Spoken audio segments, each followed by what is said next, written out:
plus d'1 million de Libanais ont été contraints à l'exode, fuyant les bombardements israéliens dévastateurs qui ravagent leur pays.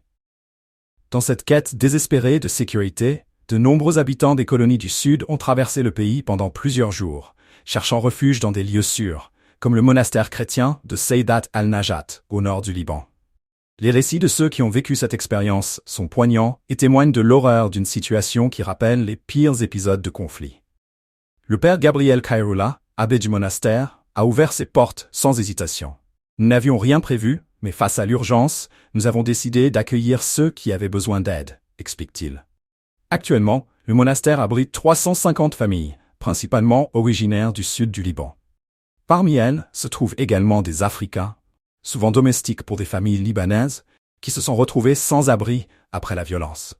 Ils n'avaient nulle part où aller, et nous avons fait de notre mieux pour les accueillir, poursuit le père Gabriel, soulignant l'esprit de solidarité qui anime ce lieu de refuge. Les témoignages des réfugiés sont chargés d'émotion. Fatima Fawaz, une femme du Sud, décrit des scènes d'angoisse insupportables. C'était terrifiant. C'était comme si Gaza prenait vie autour de nous. Des explosions partout, des enfants mourant sous nos yeux.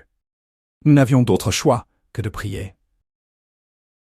À 46 ans, elle se sent comme si elle avait vieilli de 40 ans. Elle se souvient de moments tragiques. Mon mari, mon fils et moi avons fui, et je me suis assis sur le trottoir pour laisser mon fils dormir dans la voiture, tandis que nous continuions notre route vers le monastère. Les conditions de vie avant leur arrivée au monastère étaient catastrophiques. Vous connaissez le dicton « Accepte-moi, mais ne me nourris pas ». Ici, nous avons reçu un abri et de la nourriture. Avant ça, nous n'avons presque rien mangé pendant 6 jours. Nous dormions le ventre vide, confie Fatima, la voix brisée par l'émotion. Son récit illustre le désespoir et l'espoir mêlés de ces familles déplacées. Elles vivent dans l'attente d'un retour chez elles, malgré l'incertitude qui pèse sur leur avenir.